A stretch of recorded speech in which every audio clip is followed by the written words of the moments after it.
Here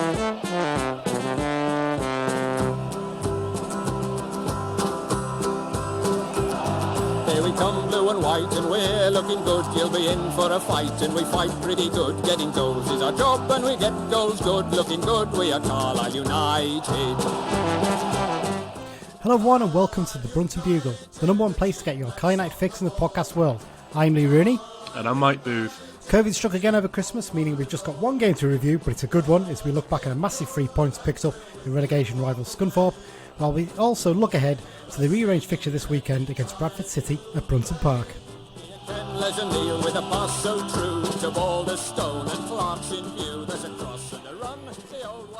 Happy New Year, Mike. Happy New Year to all our listeners. Yeah, Happy New Year. Back for the first pod of 2022, and we're in a much better mood, aren't we, at the moment? Yeah, I mean, after that one that we did sort of before Christmas, you, me and Dan, for only one of the games to go ahead, it's a bit disappointing, but yeah, we move. And with the Bradford game obviously being on a Saturday, it's hopefully not going to be too sort of Saturday-Tuesday like we sort of had last season. Yeah, indeed. It'll should help things a little bit that the game be rearranged for this weekend. We did suggest, didn't we? I think on the pod last time that we felt that was probably the likely time. I think maybe they were just waiting to make sure no other games fell foul and there wasn't any other issues and slot it in finally. But yeah, it's nice to have that one sorted and yeah, I mean, obviously we're going to be reviewing the Scunthorpe game coming up, but. My prediction finally came off. Rod McDonald finally scored a goal. I can't remember if I predicted him for this game. I think I did. I'll have to go back and check it. But most annoying thing is I did actually have money on Rod McDonald to score in this game. But I also had money in that bet on Jordan Gibson to score. And he obviously fluffed the chance to make it 2-0. So I think I saw someone on Twitter had an outrageous bet builder that won thanks to the results. So. Yeah, that's what you want to see. That's what you want to see. Well, we've got a busy bit of sort of news and transfer discussion on today's episode. In terms of the review bit, that's probably not going to be too long because neither of us or Dan, who's not able to join us sadly today. We were hoping to have all three of us on, weren't we? But Dan's been pulled away at the last minute to deal with other things. So yeah, we probably won't go into too much depth on the Scunthorpe game, and the Bradford preview, we're probably not going to go into as much depth because we have covered it before. We'll look at it maybe from a slightly different angle. We have got a question later on that Dan's asked us. So it's like a question of the week. We're going to do this each week now. There's one question. And whoever's not on the pod or potentially me asking the question, we'll share that with listeners and they can try and answer it too. So, yeah, let's get into the news, Mike. And this week it's just transfers, isn't it, basically? Back to transfer news. It's basically 2 in, 3 out as the January transfer window opens at Brunton Park. Before we actually get onto that, though, a little bit of news broke earlier this afternoon, didn't it, Mike? That Mark Howard's going to stay for the end of the season, isn't he?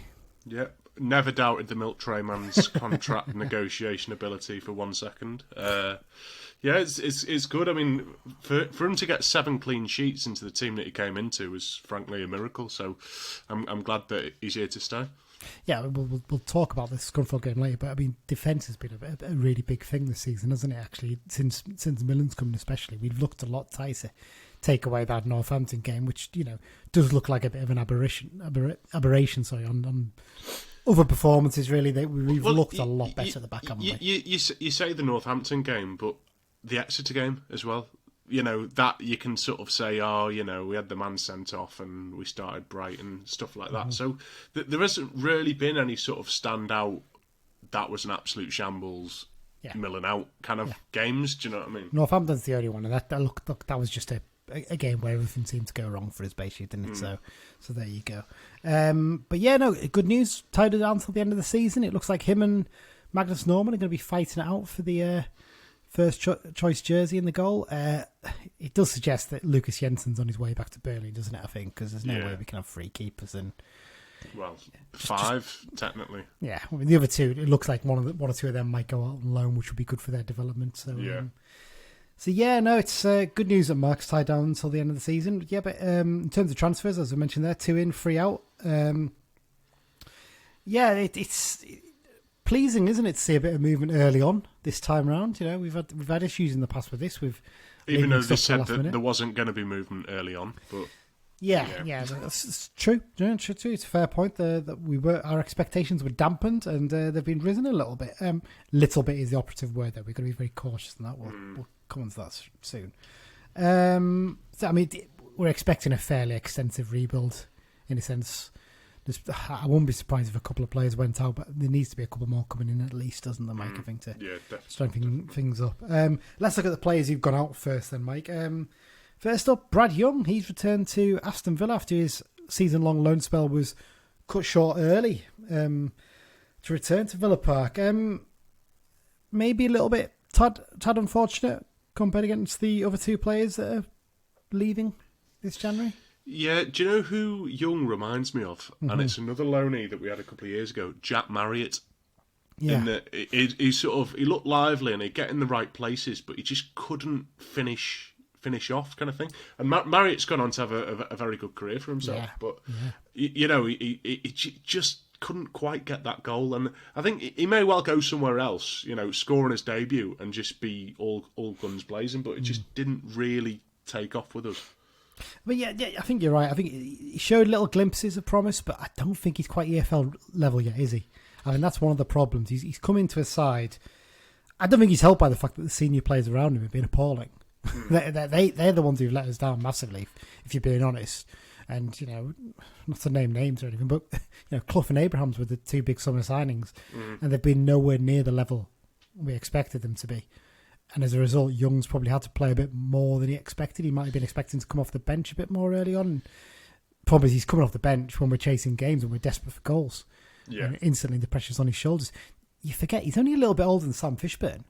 He's not like a 21-year-old, a 20-year-old coming into the squad. So it's difficult for him. I have to say as well, I was always impressed with his attitude and his sort of willingness for the shirt. I mean, you've seen so many young loanees come from Premier League, sort of under 23s or whatever, and they don't really want to be here. Men's football is a completely different game for them, and they're like a fish out of water, aren't they? But he really, mentally, he was spot on. Yeah, I think you're skirting around the obvious name of Elias Sorensen there, Mike. I think it's fair to say. There's other names that you could give as well, to be honest. He's the obvious one there because there was high expectations when he came in on loan and he failed miserably, basically. The fact that he's now left Newcastle tells you all you need to know there. But yeah, you're right. He certainly worked hard, and that'll stand him in good stead, I think, for wherever he goes next. I think someone like a Solihull Moors in the National League, or even maybe down to Kidderminster in the National League North, somewhere like that. Or maybe he needs to move away from Villa still, I don't know, but that National League North level, probably about the right thing for him at the moment. Get some goals and get some confidence into him, because I think he'll probably prove us wrong in the long term. Well, not prove us wrong, but shows that he was a good player in the long term. I do think there's potential there. I think one of his problems, as you mentioned, is he's coming from under 23 football, and sometimes he felt he had a bit more time of the ball than he really had. Yeah. And I think he struggled a little bit to get his head around that, the fact that he maybe needed to play the ball off a few times rather than take on 4 or 5 men, which you'll get away with at under 23 level. You won't get away with that against Shrewsbury in the FA Cup, for example, or against a tough Forest Green side in the league. Things like that, you're going to get found out a little bit. So yeah, good luck to the lad. It goes with our best wishes, and probably the right thing for both parties, I think it's fair to say. Next one, Jonathan Dinzey. I mean, God, it's not the lad's fault, but he's probably one of the most pointless signings we've made in recent seasons, hasn't it? Yeah, definitely. I don't get it. He looked like a deer in the headlights up against Jamil Matt in that one league appearance he made. I mean, he started off okay in that game, but as soon as Matt got to grips with him, he really struggled, didn't he? It was a bit of a baptism of fire, but yeah, I mean, like you've said here, obviously we lost Hayden on the 8th of August, and Dinzey joined on the 31st for that, 5 minutes before the deadline. He was announced 15 minutes after the deadline. Yeah. So he must have been signed pretty much on the deadline. Yeah. And I said at the time, I wasn't convinced that anybody had physically seen him play. I mean, to be fair, that happens with a lot of signings now. There's a lot of them you don't really quite often see them play live. Sometimes you have to rely on, the Y Scout and things like that and whatnot. But I mean, it is a real indictment of how shockingly poor David Holdsworth's recruitment was last summer. Yeah. Like you said there, Hayden left on the 8th. 23 days later, we finally signed his replacement, and it was probably 6th or 7th choice centre-back at Arsenal. But probably even more than that, actually, because they probably put midfield players and stuff in there before he even got anywhere near the first team there. You know, he was never ever going to be anywhere near our first team level, and to have 3 weeks and not find a decent replacement for Hayden was just dreadful. Really not good enough. But you know, while you're slagging off Holdsworth recruitment now, Carlisle United official supporters club released a statement today saying that they think the Blues board deserve credit for the recruitment process.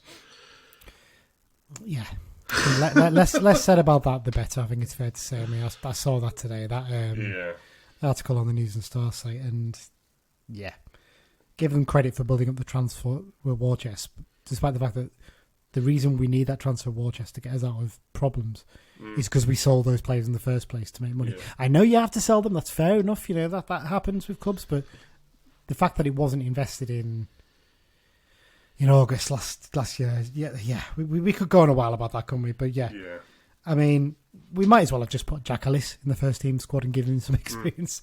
It would have been better for us in the long term, because Dinzay clearly wasn't up to it, and the way Holdsworth crowed on at the time about we've done got a real favour in getting this player in and stuff like that. It wasn't a favour. We were doing them a favour, showing him the real world, basically. But there you go. You know, best luck to the lad. Look, I think he's going to have to drop down to National League level at least, possibly National League South, because he doesn't look anywhere near ready. Does he have a Wikipedia page now? He does. I did check that earlier today, actually. So he's got something out of his move to us, hasn't he? He's got his Wikipedia page, so well done to the lad. Last one up at the free leaving, Keelan Leslie. I think a lot of fans probably forgot he was even in the first team squad. Bless him. Been allowed to leave after the expiry of his 6-month contract. I mean, it was always a bit of a cheap gamble, really, wasn't it, to see if he kicked on? Because he's one of those players who probably has a bit of talent, but you're not sure if he's quite ready for football league level yet, and we found out pretty quickly he wasn't. It's not going to have cost us a massive amount of money. I don't really have a problem with this one, and he's going to have to rebuild his career, maybe go to Workington, Annan, Kendall, somewhere like that, maybe get himself a job. Because I think he had a job lined up at Sellafield or something like that, didn't he, before he actually got offered his 6-month contract? I think so, yeah. I seem to remember reading that. So, good luck to the lad. I hope he does prove us wrong again, and you know what? Joining a club like Workington right now is not necessarily a bad thing for a young player, because they're really flying in the way they're playing over the last few years. So whether he ends up back there, he had a loan spell there early season, I don't know. But good luck to him. Let's get on to the players in then, Mike. First up, we've paid a fee, an undisclosed one, but we paid a fee for Joel Senior, who signed from Altrincham on a 18-month contract. I mean, it's an interesting signing, this one, isn't it? It's not the first kind of player we would have expected the club to sign in January, is it? No, it sounds like a promising addition. I mean, if you ask a lot of fans what position do we need, I don't think many of them would have said right back necessarily. But Mellor could potentially become a centre back. I don't know. Possibly. Yeah. I think I it's one of those ones, isn't it? I mean, apparently he can cover left back as well. Actually, it was interesting. I was listening to an interview with the Altrincham manager, Phil Parkinson. He's not the Phil Parkinson that's in charge at Wrexham, is it? It's confusing. There's two Phil Parkinsons in the National League. But yeah, he mentioned the fact that he can cover left back as well. So it sounds like he's a useful player in that sense. He could cover for Armour or give some competition in that position too. But he started out FC United of Manchester. Actually, he started out Main Road FC, which is the very lowest level of football. He had a spell with Curzon Ashton after FC United, and then he actually got snapped up by Burnley. And he was in there under 23s for I think a season, and then they let him go. He's ended up at Altrincham, and he's been excellent for them in the last 2 seasons, hasn't he? In the way he's played, you look at it, he's 9 assists this season already. Actually, yeah, he's quite good going. Yeah, he hasn't scored a goal in his career yet, so that's something he probably does need to add to his game. But all the talk is that basically he's an attacking fullback who loves to get forward, loves a bit of skill, loves a step over. So it could be a really exciting addition. Because I think it'll be interesting to see whether he does feature much early on, because I think Mellor's a decent player, actually, and I don't ever have any issues with him at the moment. Well, another thing could be that, the way that Millen, has been lining up is sort of 4-4-2-ish. That's because of the players that he's inherited, but he might prefer to be a sort of 3-5-2 with wing-backs thing, maybe. I don't know. Might be an option. Then obviously you can use Dickinson and Armour on the left, can't you? And then Mellor and Senior on the right. So, an interesting one. Like I said, not a position we particularly thought we needed, but it might be just one of those ones. You're looking for this lad's a real talent, and we think he could actually make us a bit of money and could be a really big player for us. Yeah. Let's just get him signed up. We think he's going to be better than what we got, then great. That sometimes does happen. So that's your first edition. Second edition, Tyrese Omotoye on a 6-month loan from Norwich City. The Belgian-born forward. His parents actually from Nigeria, and he said that that's who he wants to represent at international level, having appeared, I think, once for Belgian under-16s in the past. He started out at Cray Wanderers, actually, and he was snapped up as a youth by Norwich, progressed through the ranks with the Canaries to earn a pro deal. He's had loan spells at Swindon Town in League One and Leyton Orient this season in League Two, but probably safe to say neither of them were particularly successful, were they? Was recalled from Orient after just 4 appearances and 0 goals. And he's on a bit of a downward spiral with them loan spells as well, isn't he? Yeah, this is the thing that stands out for me. When we signed Josh Coyote from Rotherham, for example, he was on an upward trajectory. He'd had a loan spell at Gateshead. He'd had a loan spell at Chesterfield. He'd been gradually sort of working and improving how he was doing. And then we signed him on loan, and he obviously did even better at League 2 level. Now he's playing at League 1 level. With Omotoye, you just get the impression he's heading down to try and find his level. And that's a little bit worrying that he's been at Orient this season at this level and couldn't push into the team there. And I actually contacted the guys from the Lowdown podcast that we spoke to a lot last season, the Leyton Orient guys, and the first things they said was too lightweight, needs to bulk up, needs to toughen up really and get himself ready. Doesn't really look strong enough but he will score against them, is what he said, which he's probably nailed on, to be fair. But he did score a hat-trick in the Peter Trophy for Norwich under-23s against Newport County. And there's some good goals in that hat-trick, actually, if you've seen it. It's on, I think John Coleman put it up on the News and Star website. But we do wish the lad all the best, don't we? We really do hope he does well. But it's not one that really fills us with confidence, is it? No, that's the thing. And especially with Young going out the other way, it's like, is he better than Young? And you'd think Young would be more up to speed. He's been training with us, and maybe he hasn't done enough to get in there. Then fair enough, you want to refresh things. But if you're going to do that, you want someone who's been playing regularly. Like I said, you want to maybe look to the National League and see if there's anyone down there. Maybe not. I mean, you're not necessarily going to get somebody who scored like 10 or 15 goals, but somebody who scored 6 or 7 or something. And then you think, right, let's get them in on loan. And I don't know if there is any tomorrow. I haven't looked, so I'm making a judgment there a little bit. But yeah, it kind of strikes me we're taking a punt on him. It should be noted actually that obviously Keith Millen was scouting for Leyton Orient this summer, wasn't he? So you wonder if he's a player that he's watched in the past and knows him from that. So yeah, it's a hard one to judge that, isn't it? I mean, I really do hope the lad does well, but he's not exactly one you think, right, he's going to go straight into the starting 11, is he? No, exactly. And given the players that we have available in our starting 11, that doesn't bode too well for him. But yeah, like you say, we wish him well, and I guess we'll have to see with him. Oh, I hope prove wrong. I really do. But he strikes me as come May, he'll have made maybe 16 appearances, 2 goals, if that. That's the kind of feeling you get with this sort of loan signing, don't you? But if them 2 goals are winning goals, Yeah.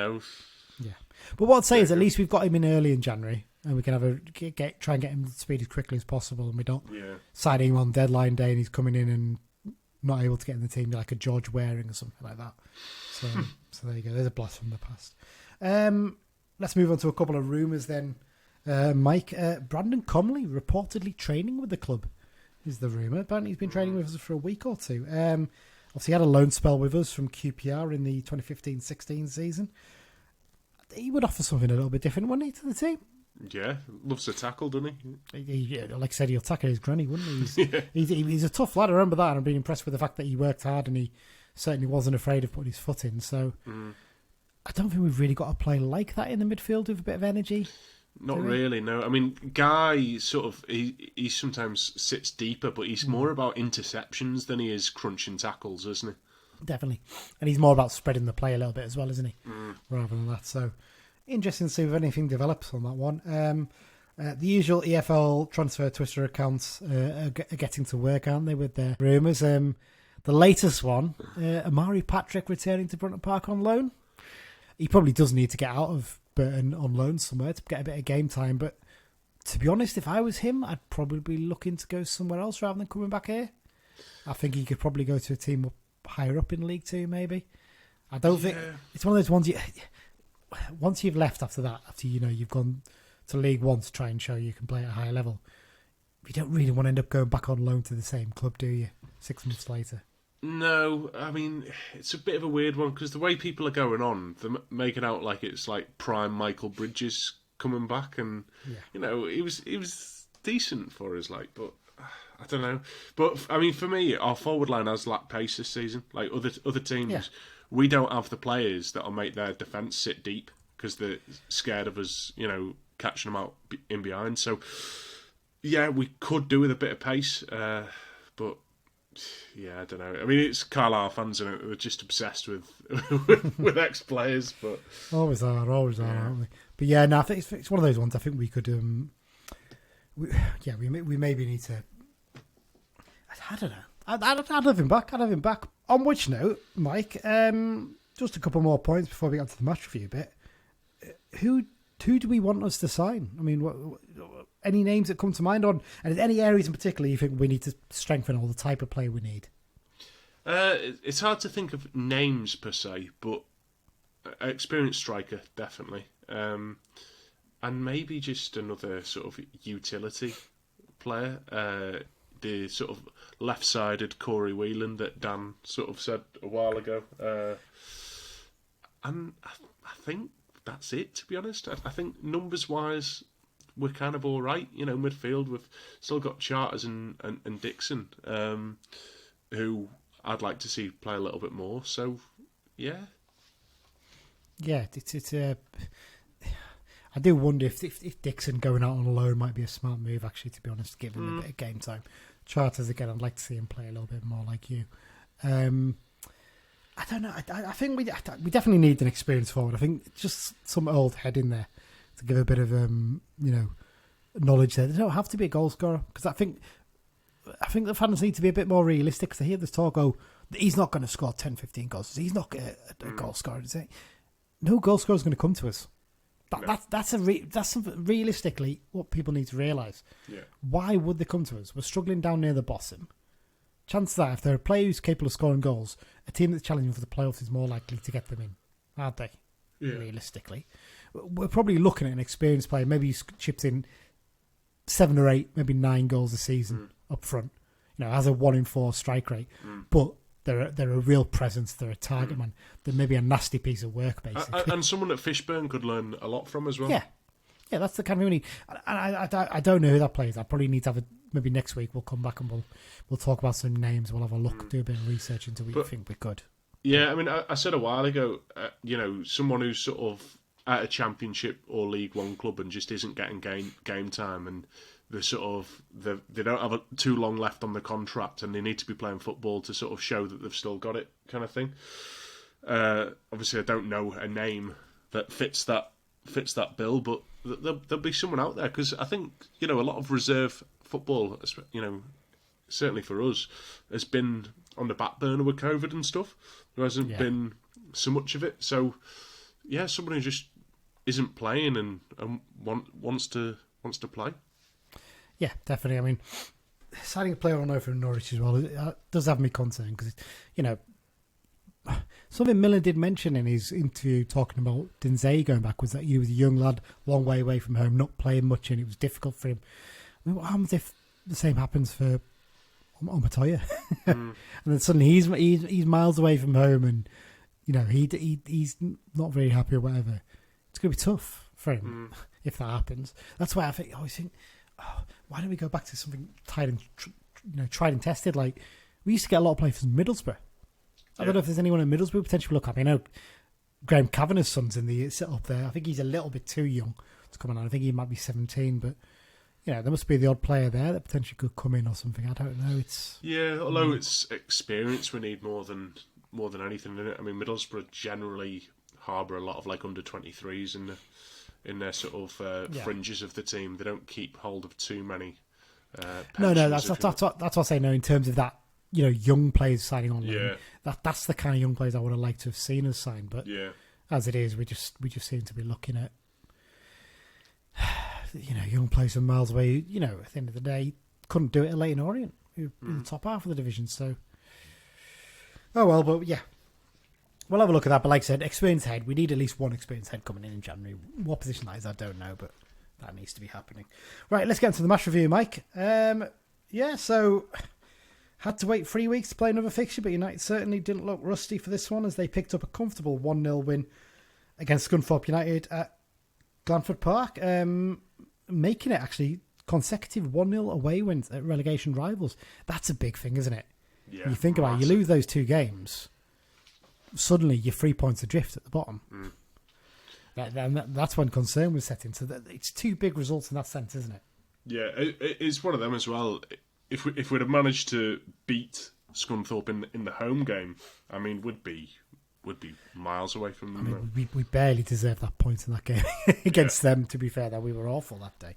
Yeah. And obviously that was followed up a week later, wasn't it, by the wonderful performance at Sutton United. So there you go. Defensive solidity, as we mentioned before, that's once again key, and it looks like it's going to play a big part for United this season, doesn't it, Mike? Because goals are still proving very hard to come by at the other end, and like we mentioned, it's going to be a bit much to expect the young lad from Norwich to be scoring, 10 or 15 goals before the end of the season. So yeah, Scunthorpe under Keith Hill have been very hard to beat, and very hard to get a result from. So I mean, this is for us to score against them as well. It's easy to laugh with them sort of struggling down there, but it looks good for us to score against them because there's been better teams than us who haven't managed to. No, absolutely. Just a few talking points. Obviously, the main one, Concrete Rod, the match winner. Who would have thought that, eh? Well, I did, to be fair.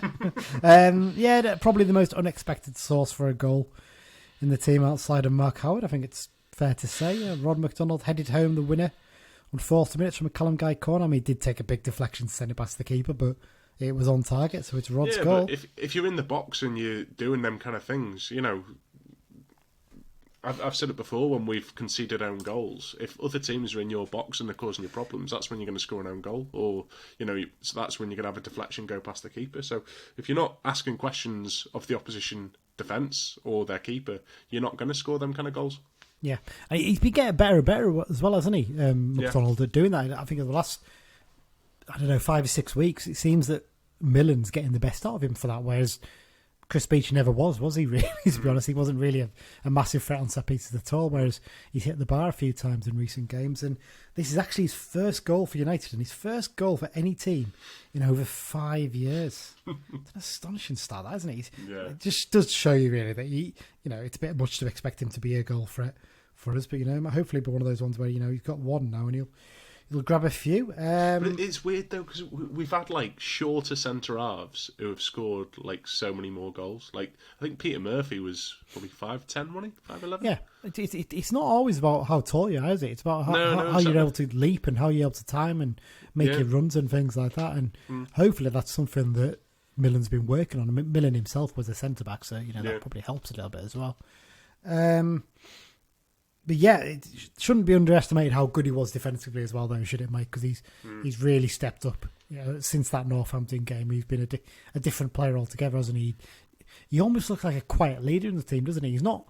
I don't think he's ever going to be someone you'd want to make captain necessarily, but he just gets on with his job, and he's no nonsense, no fuss, and he's been using the ball well as well, which makes a big difference. Well, this sort of seamlessly rolls into your next point, doesn't it? Because building up a good understanding with Morgan Feeney, because for me Feeney is a talker, and that's what we've needed a lot of. And I've always rated him, and I hope he can stay fit and stay in the team, because I think he's a very, very good defender. Well, he's very quietly, isn't he, just doing his business at the moment, and he's just going along. He's sort of almost unnoticed the fact that he's now a first choice pick in defence. Yeah, exactly. He's just sneaked in there. I literally only just realised he was there. I was like, oh, Corey Whelan's not first choice anymore. Because I saw some people on Twitter mentioning that they felt Whelan's been excellent this season. I personally think it's a little bit of an over-exaggeration to say he's excellent. I don't think you can really say anybody's been excellent this season, if I'm honest. You can't say he's been poor either. No, he hasn't been poor, but what I say is he started well.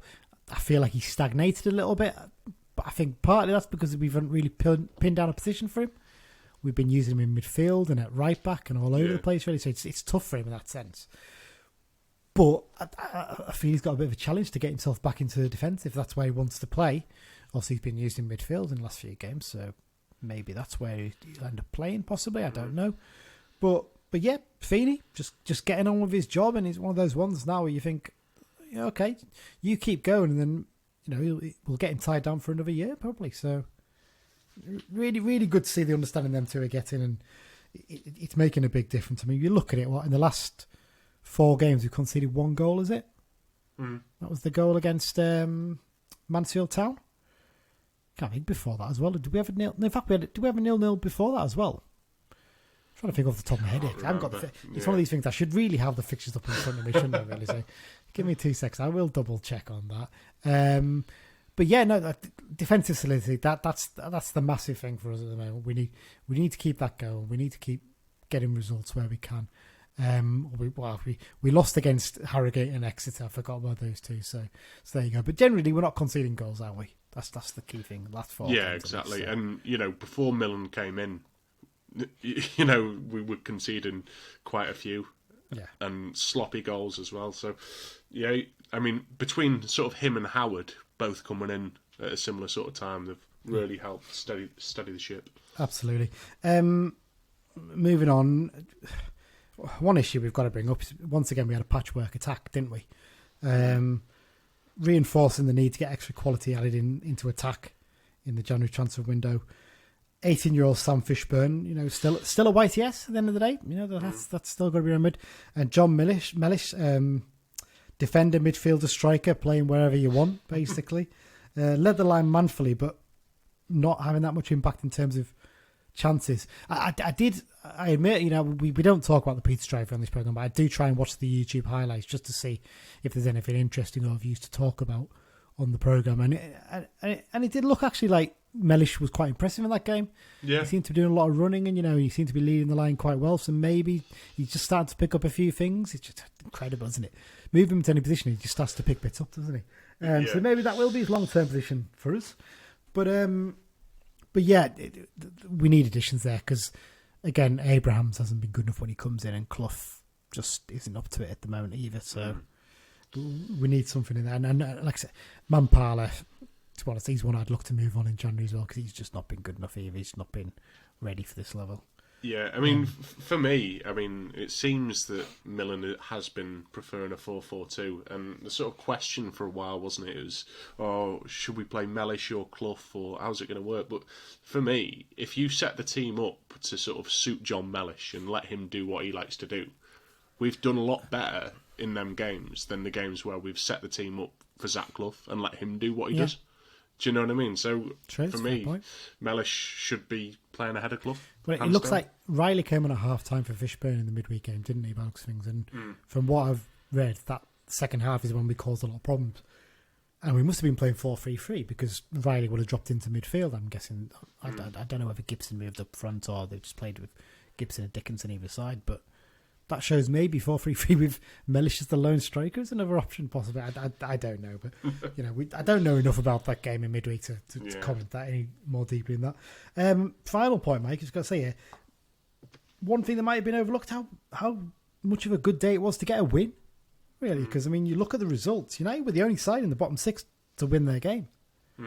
Scunthorpe, obviously, they lost, but Stevenage, Colchester and Barrow all lost as well, and Oldham could only pick up a point in a 0-0 draw. So in terms of pulling away from the bottom and dragging more teams into the fight, it's a huge result, isn't it, really? Yeah, and it's another one on Saturday. We can leapfrog, I think, 2 teams if results go in our favour on Saturday, and really sort of catch up to the middle of the pack, which is obviously where Bradford are. Yeah, that's a big opportunity, isn't it, in that sense? They're only 7 points ahead of us at the moment, so you win and suddenly they're only 4 points behind you. So could be a really, really big opportunity, that. So there you go. Right, we'll take a break now, Mike, and we'll be back shortly to do the preview of the Bradford game. So we're back soon.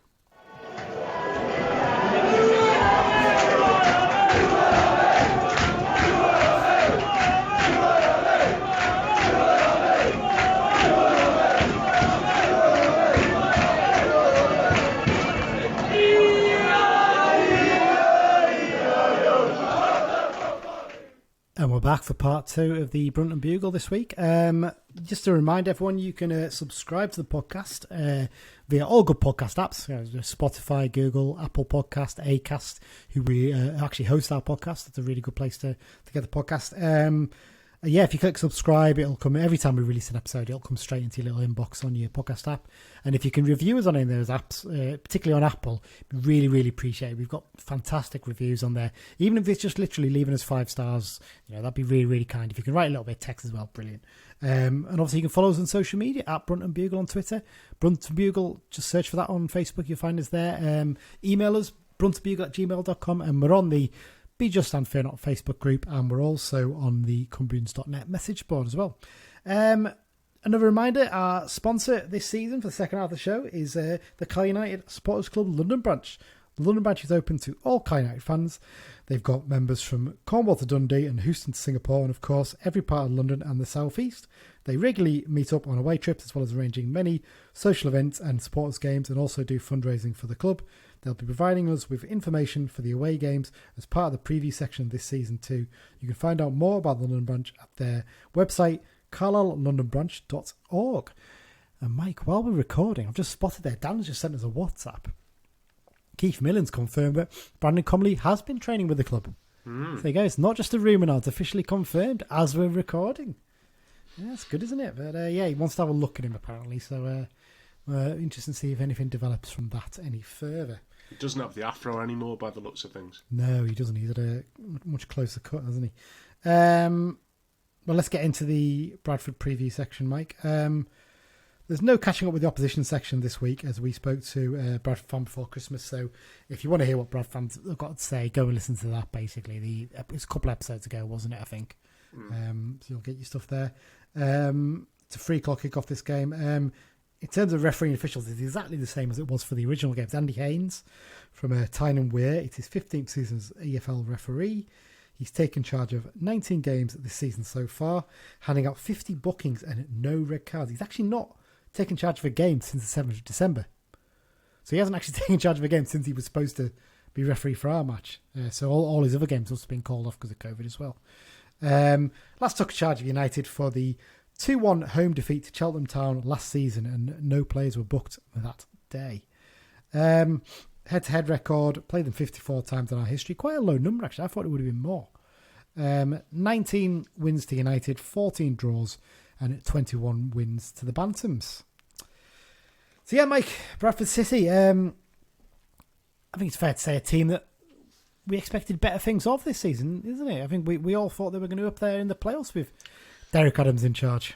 Yeah, and it's quite a running theme with them, isn't it? That sort of seems to pan out like that for them every year, really. And certainly more recent weeks, they've been struggling a bit. Obviously they beat Barrow on Saturday, but they're in a bit of a rut at the minute. They failed to beat Scunthorpe. Goalless draw with Colchester. These are there for the taking. Yeah, I think one issue we had before Christmas was they had quite a few injuries to forwards, didn't they? And annoyingly, they're all back now. Yeah, well, at least some very of them are convenient back anyway. Them calling off that game. Yeah, it was, wasn't it? Really, really, really convenient. But there you go. I mean, last season they finished in 15th in League Two. Actually, this season they're currently in 12th, so they're not really doing much better at the moment, are they? No. I think we all expect them to be in at least the playoffs. We thought it might take a little bit of time for them to settle under Adams, but it's so yeah, I mean they've got 29 points at the moment. They're 9 positions and 7 points ahead of United. So not a massive gap just now, is there? And a win, like I said, would tighten that to 4 points and bring it really close. As I mentioned there, Derek Adams, the manager, was appointed in the summer of 2021. He's got a contract till June 2024. It's quite a long contract, isn't it, for League Two level? 3 years. It just seems a lot of the bigger clubs tend to do that though. When they poach a manager, they give them these long deals, don't they? Yeah. Whereas we always give them 18 months basically and then extend by a year when we have to, don't we? So yeah, I mean his record's pretty good though, isn't it, Mike? Actually, when you look at it, he's done quite a bit. He's won a couple of promotions in Scotland with Ross County, got them into the SPL actually. With Plymouth, he finished in the top 3 to win promotion in 2016-17. The season where United failed in the playoffs. and a League Two playoff winner with Morecambe last season. And he's also won the PFA Scotland Manager of the Year in 2011-12, the season he got promoted to the SPL with Ross County. So he's one that I think a lot was expected of going there, but it's one of those ones. Sometimes if you do it well at a club like Morecambe, doesn't necessarily mean it's going to translate to a club like Bradford, does it? No, exactly. We've seen that happen quite a few times. But I would have thought that they'd still be doing a lot better than they are. It's bizarre. I mean, especially when you look at their attacking options. I mean, looking at their squad, Mike. In attack, they've got Andy Cook, Lee Angle, Alex Gilliard. I know he can play midfield a bit. Charles Vernham, Theo Robinson, Colin Lavery, Abo Isa. I know he's out for the season though with injury, and they've signed Dion Pereira on loan from Luton. Just this week, actually, he's available for them this weekend. Plenty of good attacking options there, isn't there? Yeah, exactly. Like on paper, it's hard to see exactly where the problems are. Really, I would say even in midfield. Actually, I mean, Callum Cook's been a really good player for them. He was at Peterborough, wasn't he? I think for a bit. Elliot Watt, more on him in a second. Actually, he's done well there. And Janssen at Songa. Is it Sonogo? I don't know. I haven't got a clue. But he did really well at Morecambe, didn't he, last season? And defensively, I mean, there's some good players there. Niall Canavan. I think most teams at this level would happily have a centre back of his quality in their squad, wouldn't they? So it is a hard one to judge as to maybe where it's not. Maybe there needs to be a little bit more quality in defence. Maybe a little bit more strength in midfield. I'm not sure. But attacking wise, like I said, they've got so many options. They should be doing a lot better, actually. Yeah, they currently are. In terms of the form, they're actually 16th in the last 6 games form table. As you mentioned there, the record recently is draw and lost, 3 draws and then a win. United are actually in 8th in the form table now, which is pretty good going, to be fair. So yeah, it shows that we're doing. Well, I think we were sort of bottom of 3 of the form table most weeks. So, we were right down at the bottom for about 7 or 8 weeks, I think, and now we're getting right up there, which is good news. A couple of little bits of Bradford City news though last week. So obviously you mentioned there they signed Don Pereira on loan from Luton until the end of the season. They knocked back a bizarre takeover attempt, didn't they, just before Christmas, from a crypto startup firm in America. Was it Wagmer United or something, or Wigman United, something like that? I think it was called. Something set up bizarre, something weird. I mean, when you look into it, they were banging on about NFTs and stuff like that. I mean, I have a vague understanding of NFTs, but if anyone's wondering at home, what's an NFT?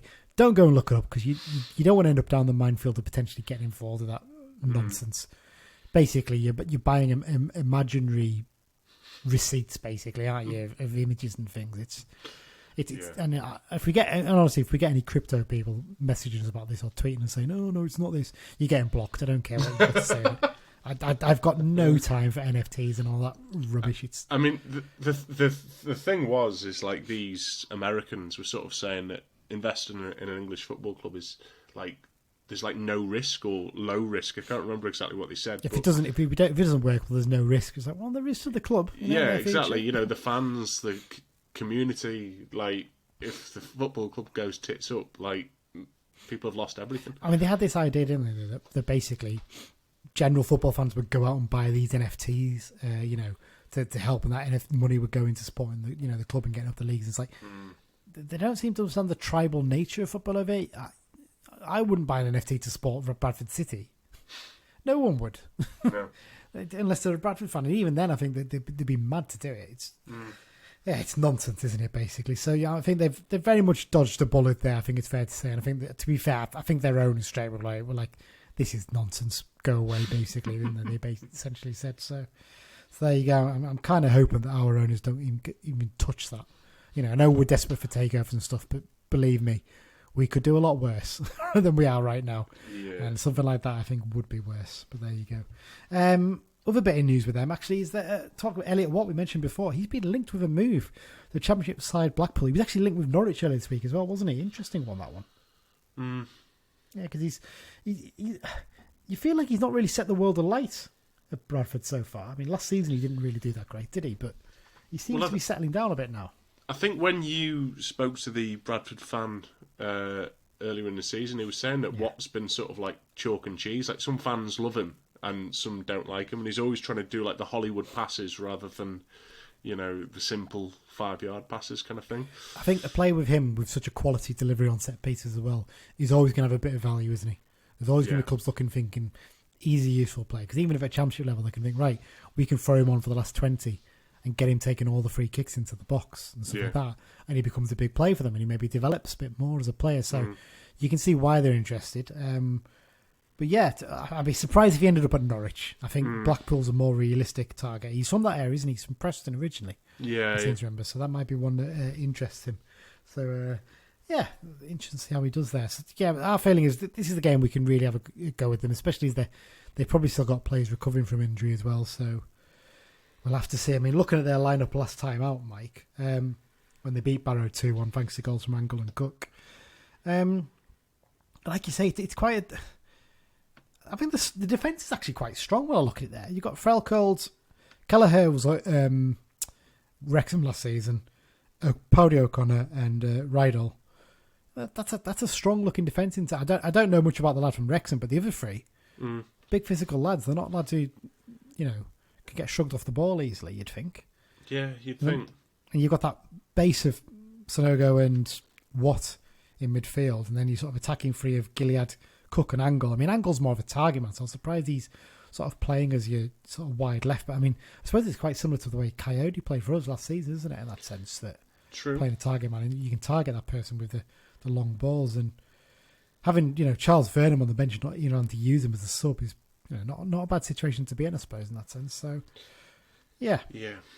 I mean, that's the thing as well with their strikers. They've got sort of so many different kind of strikers.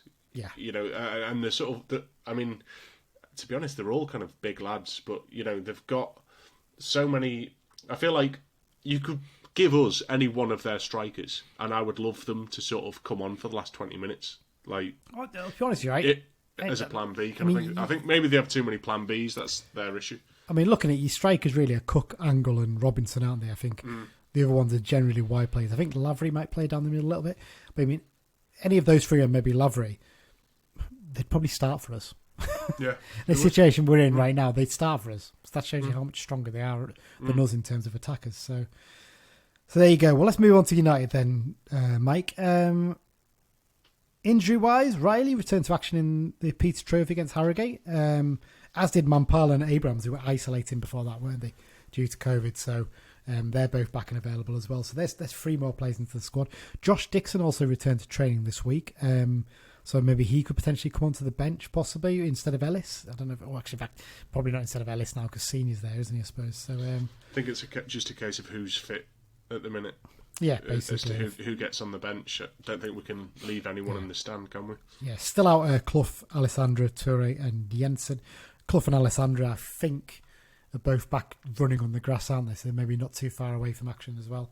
Toure's out long term for what we can gather. And Jensen, like I said, we're amazed if they don't announce he's gone back to Burnley in the next few days, to be honest. Makes sense, really. So yeah, in terms of the lineup for this game and what you do, Mike, do you just stick with the team that beat Scunthorpe? Do you maybe look to try and get Joel Senior into the team? What's your thoughts? Yeah, it's a tough one, isn't it? I mean, because Senior was on the bench the other night, wasn't he? Yeah, we'll see. It's very hard for me to call. I don't know where Senior will be. I think a lot will depend on who's fit at the minute, certainly. It's a tough one. I mean, maybe go with what we did against Scunthorpe and ease the sort of newer lads in a little bit. Yeah, I think I'd probably more inclined to go with that at the moment. Mainly because, I mean, Fishburne's going to be more up to speed now. He's played, 3 games in a row now, I think? Yeah. Pretty much the full 90 minutes in the league games as well, including the half a game in midweek against Harrogate. A game where, looking at the highlights, is the chance he should have taken. I still feel like once he gets a goal, he'll get a few for us. Oh, yeah, definitely. My worry is the longer that goes on, the more difficult that becomes. And you do wonder if you get to a point where you think, let's get the lad out on loan in National League or National League North level to play some games, maybe. I don't know. Yeah, I mean, I kind of think sometimes with a strike partnership, you've got sort of the goal scorer and the one alongside who does all the donkey work kind of thing. And I think if him and Mellish just sort of accept their roles and sort of say, right, Mellish, you're doing the donkey work. Yeah. That's, and then get Fishburne in the positions to be scoring goals. Yeah, because they're both players capable of doing that, aren't they? We've seen from Fishburne what we've seen of him. He's a strong lad. He'll hold up the ball and he'll rough up centre back as much as he can. So, it's one of those ones, isn't it? Can't think of anything else really to add on this game, is the Mike? Really, just hoping we can, hope get a good result. Yeah, I think certainly form wise, I'd be backing us. Yeah, definitely. Fingers crossed. Right, well, let's do the predictions now. This is the one that Dan sent in to us before the recording today. I am going to go for a reinvigorated Carlisle to win a pulsating thriller 2-1.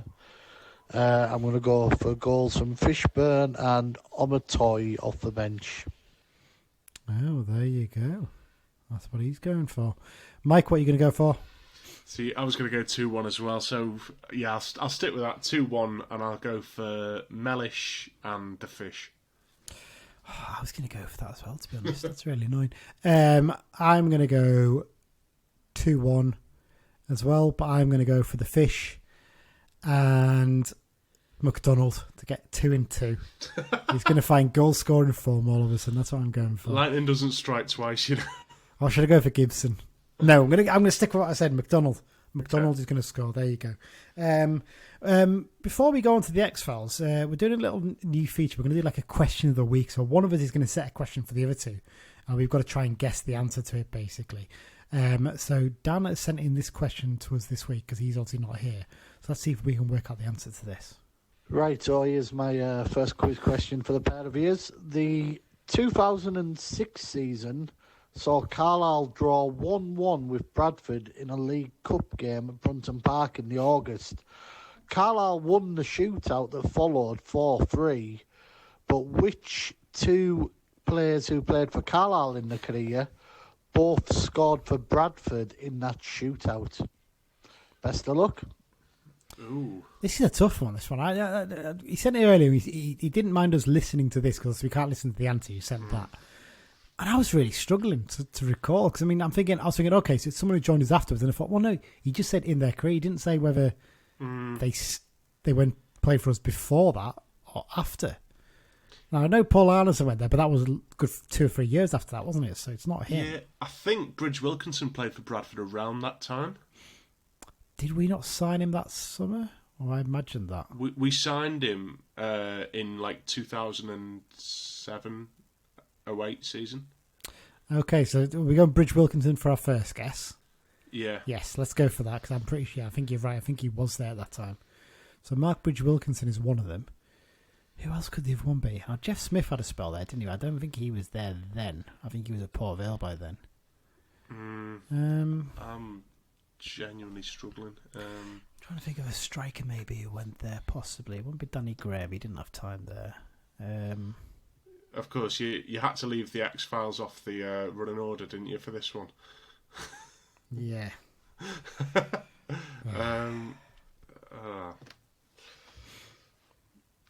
Yeah. I'm struggling with names here. This is tough. It's more likely to be an attacker, isn't it? If we're putting a bit of logic onto this, it's going to be a striker. No, a penalty shootout. You still get defenders in the sort of first five. It wouldn't necessarily be a striker. Right, going to have to try and figure names out. Well, Jamie Dev had a loan spell there, didn't he? I think that was later, surely. Kadamachi was there, but I don't think Kadamachi would have been that early, would he? I'm sure. Jamie Devitt. Would he be too young then, maybe? Yeah, I think that's too young, actually. He's too young, yeah. Too young to have been that one, isn't he?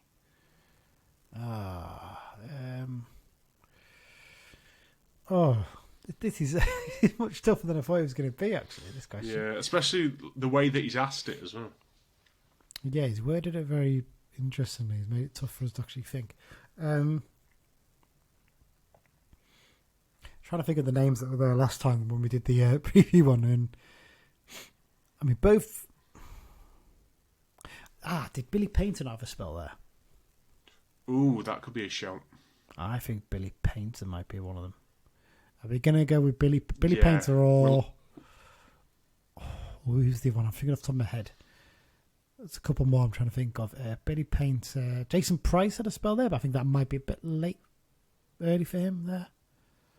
I haven't got a clue, actually. Let's go Billy Painter. So we're going Mark Bridge Wilkinson and Billy Painter, right. So let's see what the answer is. I hope you've all been playing along at home. Let's see what Dan's answer to this question is. And the answer to my question is, first up was Stephen Schumacher, who took the first and scored, and Mark Bridge Wilkinson took the third and scored. There you go, 50% right. Yeah. Do you know what? Stephen Schumacher came in my head just as I pressed the answer button there, and I was like, oh, hang on, was he there at that time? Yeah, well, you kind of forget he played for us, don't you? So. Wow. Well, yeah, you do, to be fair. But there you go. Yeah, good knowledge there, though, Mike. Well remembered that Mark Bridge Wilkinson had joined us this season. I was convinced he signed under McDonald, but I must be wrong. Yeah, well, I worked it out because I don't remember him wearing that kit that we had, because he had the kit for 2 seasons. I don't remember him wearing that one, but I remember him wearing the toothpaste one. Absolutely right. Spot on with that, to be fair. Right, let's go for the X-Files, Mike, because it's a busy one before we finish up here. Obviously, we're covering all the games since before Christmas, basically, since Boxing Day onwards, essentially, and there's a lot to cover here. So, first up, Jerry Yates and Gary Medine. Let's talk about them. They both scored in Blackpool's 3-2 defeat to Huddersfield on Boxing Day, but then Medine actually scored a penalty in the 1-0 win over Hull City on New Year's Day. So, relative success for them too over the Christmas period. Ryan Loft scored twice in Scunthorpe's 3-1 win over Oldham Athletic on Boxing Day. They were his final goals for the club. More on that in a minute. Ryan Bowman scored in Shrewsbury Town's 3-0 Boxing Day win at Fleetwood Town. He's having a really good season with them. Another player who's having a really good season with his club, Paddy Madden. He scored in Stockport County's 5-1 win in a Boxing Day local derby against Altrincham. Obviously, Joel Senior would have been playing in that game, so he probably wouldn't have enjoyed that too much. He also scored in the 1-0 win at Solihull Moors a few days later. Stephen Rigg, he scored twice in Workington's 3-1 win at Kendal Town. Aaron Hayden scored in Wrexham's 2-0 win at Altrincham. They're really picking up at the moment, Wrexham, aren't they? Yeah, but they did. The corner. But they did suffer a defeat the other day against Notts County, didn't they? And they're one of the promotion rivals, so there's a chance they may still be playing in the National League next season, the way it's going. Although, obviously, you get more chances in the National League because of the extended playoffs, don't you? So that's one thing. Only one can go up, though.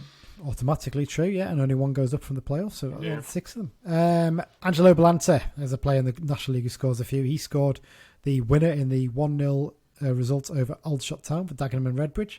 George Glendon scored in Chester's 2-2 draw with AFC Fylde. Kedwin Scott scored once again for Gateshead's 3-1 North East derby win over Darlington. Connor Thompson, he scored in another North East derby win for Blythe Spartans, 3-1 over Spennymoor Town. Andy Cook, as we mentioned before, he scored in Bradford's 2-1 win at Barrow. Cole Stockton scored twice in an incredible game for Morecambe, winning 4-3 against Doncaster Rovers. Massive result that for them, isn't it? Doncaster are an absolute mess this season. Looks like they're coming down, which I'm quite pleased about because I've never been to the Keep Road Stadium, so that'd be a nice one to be able to tick off. If Fleetwood could come down as well and we could play them in the league, that'd be nice too. Yeah, another one to tick off. Yes, where was I? Charlie Barnes, he was sent off in Annan Athletics' 1-1 draw with Stranraer in the Border TV derby. It's not much of a derby. If anyone's ever driven from Annan to Stranraer, my God, that is a long drive. Simon Grandy was sent off in Chester's 1-1 draw of AFC Telford. Ashley Nellington scored twice in Crawley's 3-1 win over Colchester United. He's not scored for quite a while, has he? So 2 big goals for him, really, to get back in form. He's had a few injuries, hasn't he? Yeah. Let's save the worst till last, shall we? Our friend and everyone else's, Harry McCurdy, scored 4 goals in Swindon Town's 5-2 win over Northampton Town. I mean, he's got talent, the lad. He's just an absolute knob, I think it's fair to say. Well, he made Team of the Week on FIFA Ultimate Team. And he was fuming that the picture that they have of him is in his Carlisle shirt. It's a Carlisle training kit, because at first I thought it was a Crewe Alexandra away shirt, because I knew he had a loan spell there, and I know he wasn't very popular at Crewe, so I thought that's one more likely to be annoyed about. But no, it turns out he's just a spoiled brat at every club he's been to, bar Swindon so far, and it's only a matter of time, isn't it, really, before that all goes belly up at some point. Even then, though, I was reading some tweets from some Swindon fans, and they're saying, I like he's a good player, but I just don't like him. He's just not a likeable person at times. I don't think I've seen some Carlisle fans saying he's rubbish. He's not rubbish. He's a very good footballer. Yeah. Especially at this level. He's just got a real attitude problem. That's where the issues are. Speaking of McCurdy and Nadesan, they were both named in the EFL League 2 Team of the Week alongside Rod McDonald and Mark Howard, so well done to them. Ryan Loft, I mentioned up above there that he has left Scunthorpe. He signed for Bristol Rovers on a 2.5-year deal for an undisclosed fee. Interesting move, this one, isn't it? I can understand why Scunthorpe had done it, because he's only got 6 months left in his contract. He's clearly made it very obvious he's not going to stay with them. You might as well cash in and get 50 grand from it and potentially reinvest that and get someone in who wants to be there. It's a risk, but I understand totally why they've done it. But at the same time, you know, he's been scoring goals for Scunthorpe this season, and you'd rather lose out on a transfer fee and have him leave on a free at the end of the season if he keeps you up. Your problem you have is, though, and I'm thinking back to Danny Graham when he was in his last season, the performances start to drop off. You've then got a bad egg in the dressing room, potentially. True. That's the risk. That's where you've got to get a bit of balance there in your head as a manager. If a player doesn't want to be there, sometimes you just got to take the money and run, don't you, really? So there you go. Chris Twadek, remember him? He was on loan from Millwall, was he, back in the day, I seem to remember? He signed for Bohemians on a multi-year deal in the League of Ireland. It's his second spell with the club. He's left Slovakian side FC Senica, basically. FK Senica, sorry, this winter to move back to Ireland. Former defender Tom Wilson, this is an interesting one that Dan spotted. He's turned up at the College of Charleston's men's soccer team in the USA as a freshman. I never understand why more YTS players don't do this actually over here. Yeah. Because you have a chance to basically get paid to do your education, enjoy a bit of sun, play a bit of football. You know, it's logical, really. Good luck. I mean, put it this way: what would you rather be doing? Playing for Penrith at Birtley in the Northern League, or, you know, sunning it out in America for a few years? Well, Glenn Murray, he didn't do the whole university thing, but he swanned off to America, and he sort of said that it helped make him.